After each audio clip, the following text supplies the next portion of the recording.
How is it that we know the right things to do, but we very often just don't do them?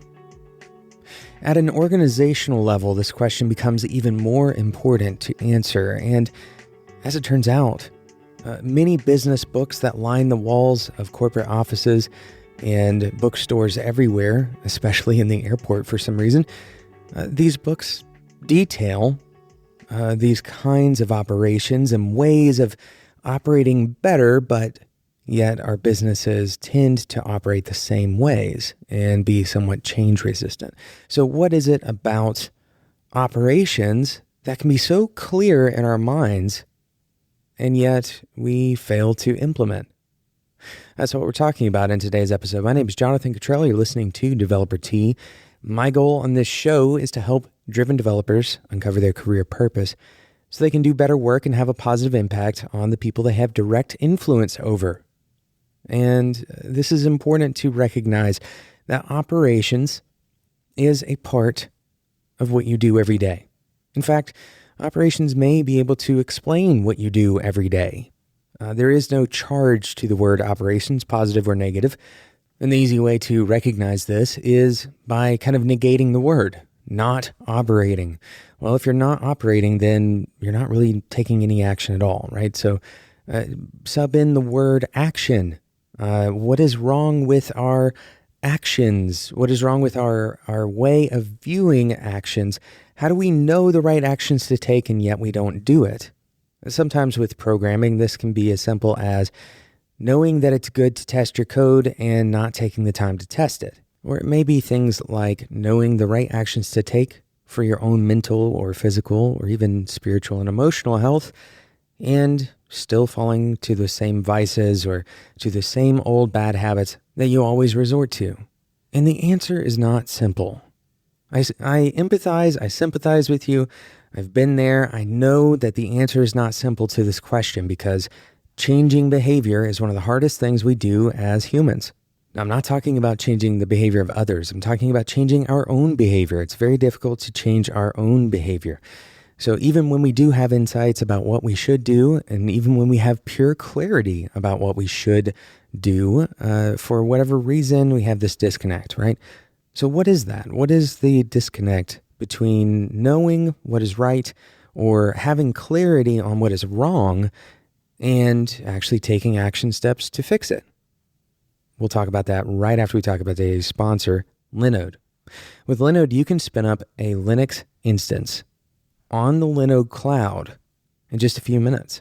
All you do is choose your Linux distribution, the location that you want your node to be launched at. They have 10 data centers, so choose your data center. And then finally, your resources. Now, Linode provides all kinds of resources. For example, let's say that you have an application that really benefits from concurrency. It doesn't do a lot of data crunching, but it does have a lot of traffic, for example. Well, you may want a bunch of smaller Linode instances that are connected together. Linode has you covered. They provide a service called Node Balancer. And this allows you to launch your application on multiple nodes and then essentially point people's traffic to a single IP, and the Node Balancer will take care of the rest for you. This is an incredibly valuable kind of thing that Linode can do, and that's one of a ton of various resources that Linode provides. Another one is Longview, for example. If you want some analytic power to understand what's going wrong on your server, maybe you want to understand memory usage over time, for example, Longview would allow you to handle that. So go and check it out. Linode is going to provide you with $20 worth of credit. You can use that credit. By the way, you don't have to use it just on a Linode. You can also use it on their services. Go and check it out. spec.fm/Linode. Make sure you use the code DeveloperT2018 at checkout to get that $20 worth of credit. Thank you again to Linode for sponsoring today's episode of Developer T.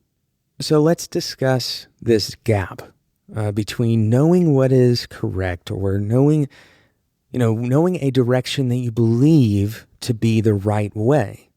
And how you come to this conclusion, we can do multiple other episodes on.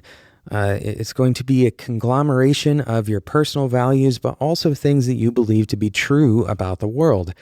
So systems and principles, These are things that you will, kind of use in coming to the conclusion of what you should do, but actually taking the action, building the structure that you're going to kind of implement this new plan, a new way of doing things.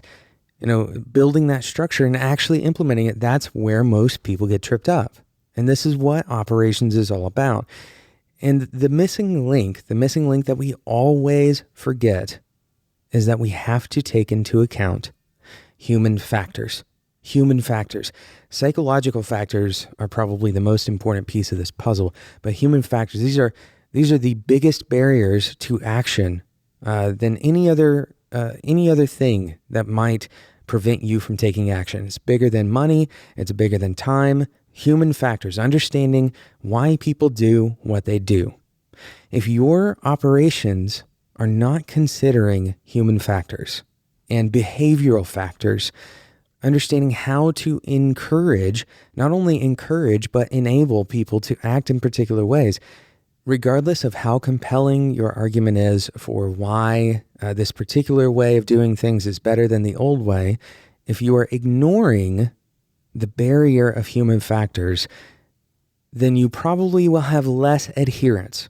Now, that doesn't mean that no one will adopt it, right? For some people, adoption is a little bit easier. Perhaps the value that you've presented in your original argument is going to be enough for them to go ahead and make the change, right? To follow your leadership, follow whatever it is that you've laid out. But even for yourself, you must consider that human factor. And this comes down to understanding the way that people see things, the way that people perceive things. It comes down to framing things in a way that will encourage people to see the value in it. Now, I want you to be extremely careful here, because the last thing that I want to do is encourage manipulation on the show, or encourage you to present something in the light that isn't accurate, that isn't actually depicting the reality of something. I'll give you an example of this. If you tell one team member that the reason that you're doing something is one thing, and then you tell another team member that the reason that you're doing something, that same thing, is a different reason, and you're kind of shaping those reasons for each of those team members, then it's very possible that you're not being completely transparent with those team members, right? If you're in a leadership position in particular. If, however, you present both of those reasons to those people, your real intentions become clarified. And the subtle piece of manipulation that you have to avoid is that misattribution. Now, the reason that you want to avoid manipulation, aside from ethical dilemmas or anything else, is that people eventually recognize it. In Dale Carnegie's extremely popular book, How to Win Friends and Influence People, he identifies the fact that caring for another person, not acting like you care for them, but actually cultivating a care for that other person, is perhaps the most important piece of winning them over. So you can't play the game. You can't just put on the face and provide the framed version of your story to get what you want. In the long run, people will figure that out. And ultimately, you're going to end up breaking relationships that way. So it's much better to recognize early that transparency is the better option.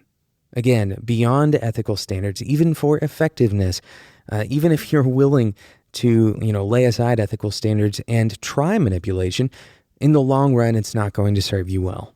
And by the way, the people who listen to this show, hopefully you know this by now, but if you're listening to this show, we're calling you to a higher standard than that anyway, right? We want to do things in a way that is ethical. We want to move beyond just effectiveness and also move into ethics and move into doing things with a greater sense of integrity. So in this process of learning how to take into account human factors, while also balancing that with a need to be transparent and honest, what you'll find most likely is a need to align on a goal, or on a value.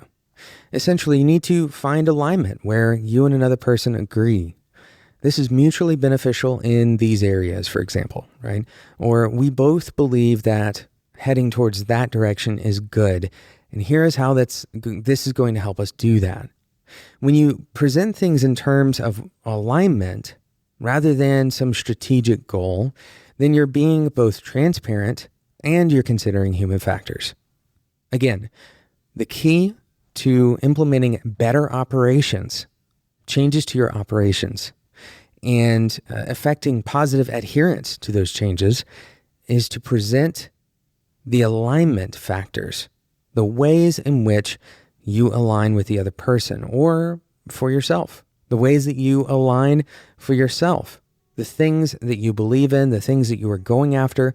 Focus on those things for your operational adjustments. Thank you so much for listening to today's episode of Developer Tea, and thank you again to Linode for sponsoring today's episode. With Linode, you can get started in just a few minutes.